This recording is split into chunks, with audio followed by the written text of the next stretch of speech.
오늘 하루도 말씀으로 승리하는 하루 되세요. 화이팅!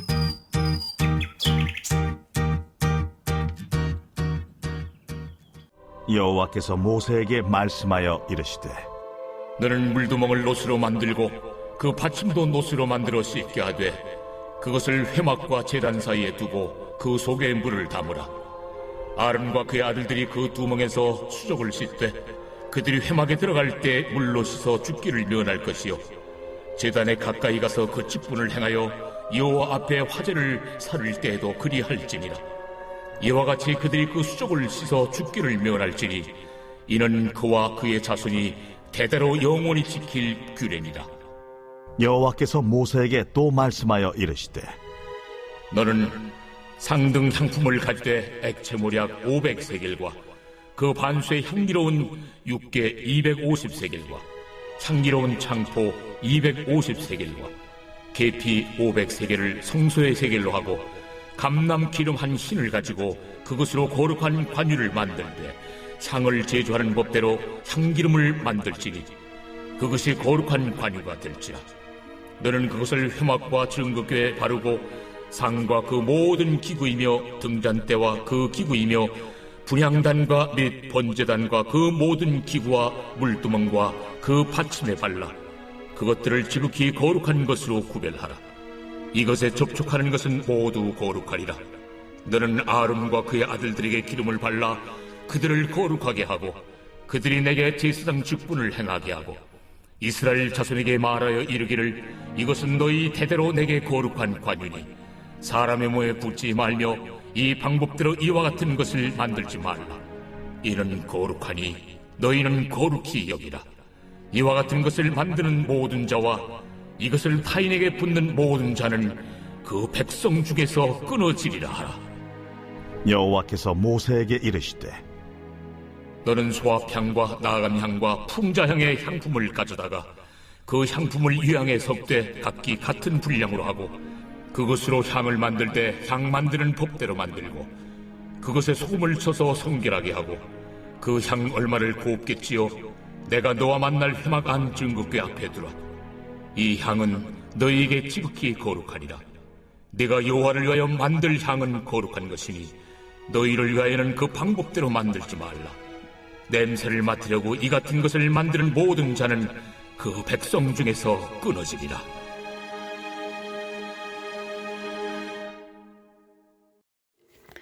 오늘 본문 말씀은 성막에서 사용하던 도구로 물두멍과 향유와 향에 대해서 말씀하고 있습니다.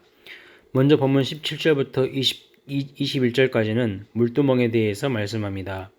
물두멍은 놋으로 만든 일종의 커다란 세수대야입니다. 실제로 당시 물두멍을 만들었을 때 놋이 부족했습니다. 그래서 당시 여인들의 놋 고울을 모아서 물두멍을 만들었습니다. 따라서 물두멍 자체가 하나의 커다란 거울이었습니다. 손발을 씻기 위해 물두멍 안을 들여다보면 자신의 모습을 볼 수 있었습니다. 이 물두멍의 위치는 번제단 앞 성소 입구에 위치해 있었습니다. 그 용도는 무엇입니까? 제사장들이 성소에 들어가기 전이나 혹은 제사를 드리기 전에 먼저 손과 발을 씻기 위한 것이었습니다. 짐승 제물을 잡다가 피가 묻어있는 채로 들어갈 수 없었습니다. 물두멍에서 씻지 않고 성소에 들어간 제사장들은 죽음을 면치 못했습니다. 이것은 자신을 하나님 앞에서 정결하게 해야 한다는 의미입니다. 물두멍에서 손과 발을 씻는 행위의 성경적 의미는 하나님의 일을 하기 위해서는 먼저 그 심령이 물과 성령으로 깨끗이 씻음받고 거듭나야 한다는 사실을 보여주는 것입니다. 요한복음 13장에서 예수님이 잡히시던 밤에 제자들의 발을 씻기시면서 하신 말씀이 있습니다. 예수님이 제자들에게 이미 목욕한 자는 발밖에 씻을 필요가 없다고 하셨습니다. 이 말씀의 의미는 이 목욕을 한 것처럼 회심하여 죄 용서를 받고 거듭난 사람도 매일 짓는 죄에 대해서는 계속적으로 회개를 통해서 죄 용서를 받고 깨끗하게 되어야 한다는 것을 의미합니다. 우리가 아무리 하나님을 믿는 자라고 할지라도 여전히 우리 안에는 죄의 본성이 있습니다. 죄를 짓습니다. 호흡이 있는 동안에 우리는 완전히 깨끗할 수는 없습니다. 점점 성화되어 가는 과정 가운데 있는 존재입니다. 따라서 우리는 늘 넘어지고 흔들리며 죄를 짓게 되는데 그러한 부분을 하나님 앞에서 깨끗하게 회개해야 하는 것입니다. 그래서 물두멍을 성전 안에 두신 두 가지 의미는 첫째, 우리 안에 매일 들어온 악하고 추한 생각을 하나님 앞에 고백하는 것은 우리의 일상생활에서 필수라는 것입니다. 하나님 앞에 더 가까이 나아가고 은혜의 자리에 나아가는 데 있어서 가장 먼저 필요한 것은 나의 추한 죄악을 회개하며 고백하는 것입니다. 이러한 정직하게 애통해 하는 마음 없이 거룩하신 하나님 앞에 예배하는 것은 위선입니다. 하나님은 진실로 통회하며 자복하는 자에게 은혜를 베풀어 주십니다. 둘째로 물두멍을 볼 때마다 우리 자신이 늘 죄를 범할 수 있는 죄인이라는 사실을 기억하는 것입니다. 인간은 육신의 정욕, 안목의 정욕, 이생의 자랑을 추구하면서 하나님을 떠나서 자기 마음대로 살려고 하는, 자기 스스로 인생의 주인 노릇하려고 하는 죄의 본성이 있는 존재임을 알고 그 물두멍 앞에서 하나님의 은혜를 구하는 것입니다. 자신의 모습을 비춰보는 것입니다. 출애굽기 38장 8절에 보면 이 물두멍을 회막에서 수정들은 여인들의 거울로 만들었다고 말씀합니다. 이 회막에서 수정들은 여인들이 많이 있었습니다. 그래서 물두멍은 바로 그들의 놋 거울을 녹여서 만들었습니다. 여러 개의 거울이 합쳐진 커다란 거울과 같은 것이 물두멍입니다. 당시 여인들에게 가장 소중한 것 가운데 하나가 거울일 것입니다. 그러나 이 여인들은 물두멍을 만들기 위하여 자기 거울을 내놓았습니다. 원래 자기 혼자 자신의 얼굴을 보던 것인데 이제는 모든 사람이 자기 얼굴을 볼 수 있게 되었고 깨끗하게 물두멍에서 씻을 수 있게 되었습니다. 성막에 가면 자기 얼굴을 볼 수 있었습니다. 이 물두멍에서 몸을 씻기도 하지만 동시에 큰 거울이었기 때문에 자신의 전신을 볼 수 있었을 것입니다. 오늘 우리도 신약의 성막인 교회에서 함께 신앙생활하면서 자신의 모습을 잘 볼 수 있습니다. 또한 성령 하나님은 우리가 모일 때에 말씀으로 가르치시고 놀라울 정도로 우리의 모습을 보게 하십니다. 우리의 모습을 제대로 보아야 온전히 깨끗하게 씻음을 받는 은혜의 자리로 나아갈 수 있게 되는 것입니다.